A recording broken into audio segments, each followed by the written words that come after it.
What's going on? Welcome to Tech with Sean, and while it's still basically impossible to find a 3060 Ti at a decent price, if you look around, you may be able to find something like this almost 10-year-old 660 Ti at a more reasonable price. I got this one for 30 bucks locally. Now it's not a new card, but is it still enough to play some of today's newest games? Let's throw it into a computer and find out what it can still do.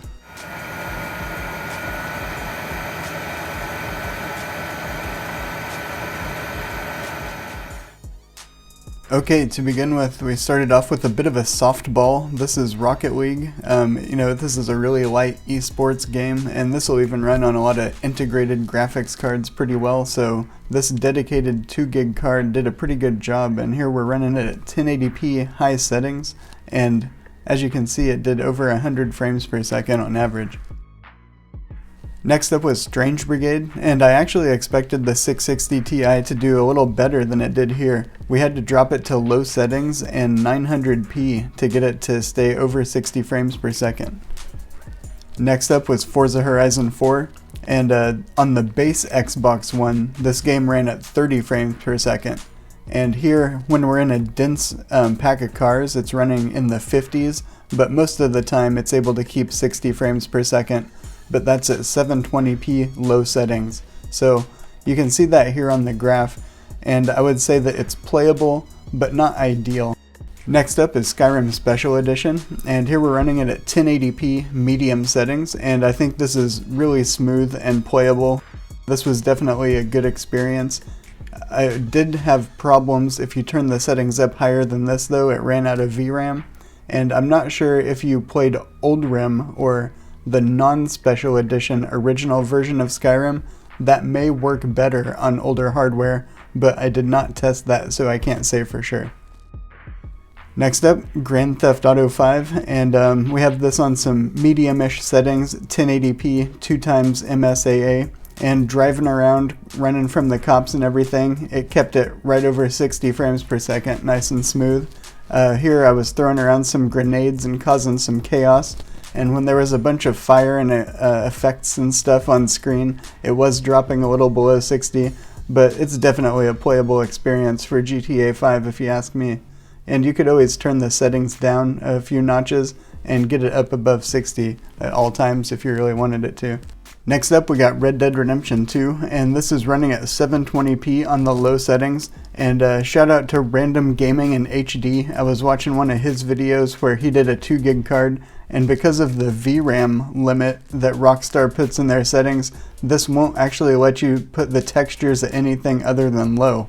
But if you set it on low settings, quit out of the game, there's some stuff you can do to the INI file to force the high textures, and then it will run. And as you can see here, this is San Denis, which is one of the more demanding parts of the game, and it's staying right around 2 gigs of VRAM usage. Next up, might as well really punish the card. Here's Cyberpunk 2077, and this is running at the lowest settings, 720p, although I believe, set the anisotropic filtering to 4x at least. Now, it was okay walking around the town a little bit. It was running at about 30 frames per second, but when I decided to go for a drive, that's when we really ran into some problems. This had some severe hitching. It was like pausing for up to a whole second. And as you can see here in the recording, that's what it really looked like when I was playing it. It didn't show up in the frame time graph there for some reason. I'm not really sure what was going on, but this was pushing that 660 Ti past its limits, and I think this is the one game that I would say isn't really playable on here that I looked at today. Next we got Call of Duty Warzone, and this is running at 1080p low settings, and I had to turn the render resolution down to about the equivalent of 768p, and even then we can't keep 60 frames per second in a bot match, so I'm going to go ahead and say that this card will not cut it for Call of Duty Warzone, because you really don't want to turn the resolution down any lower, and that frame rate sucks if you're going to be playing online. Now switching to a Call of Duty that actually did play good on the 660 Ti, we have Call of Duty 4 Remastered, and this is just some footage from the campaign. And as you can see here, we have, about 3 or 4 times the frame rate that we were getting in Warzone, and this felt really good to play. So This one is a go on the 660 Ti. Next up we got Far Cry New Dawn, and this one actually surprised me. I did not think it was going to play this good.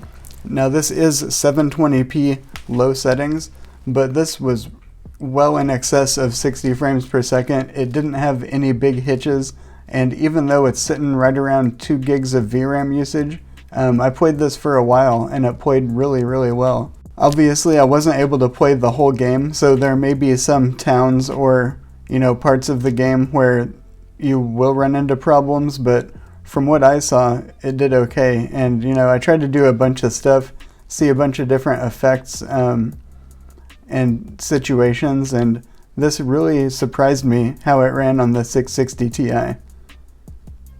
Switching gears from first-person shooters to Japanese RPGs, here's Dragon Quest XI-S, and this is running at full 1080p at the low settings, but with the anti-aliasing on the medium setting. And this looked pretty clean and played pretty well. As you can see, we're mostly above 60 frames per second.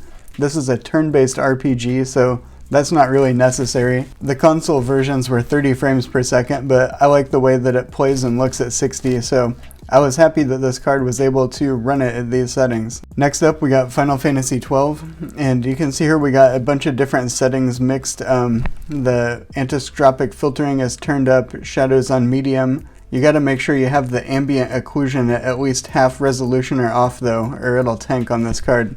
Running a mix of settings, and it kept the frame rate right around 60 in the densest parts of the city, and it didn't have any problem at all when you're out in the field in combat. So I think that this game also is definitely a go for the 660 Ti. These older titles, like games that were remasters of older games that were on consoles and stuff, a lot of the time these are going to run good even on meager cards, and the newer integrated graphics like Ryzen or the newest Intel integrated graphics, they'll probably run these pretty well too.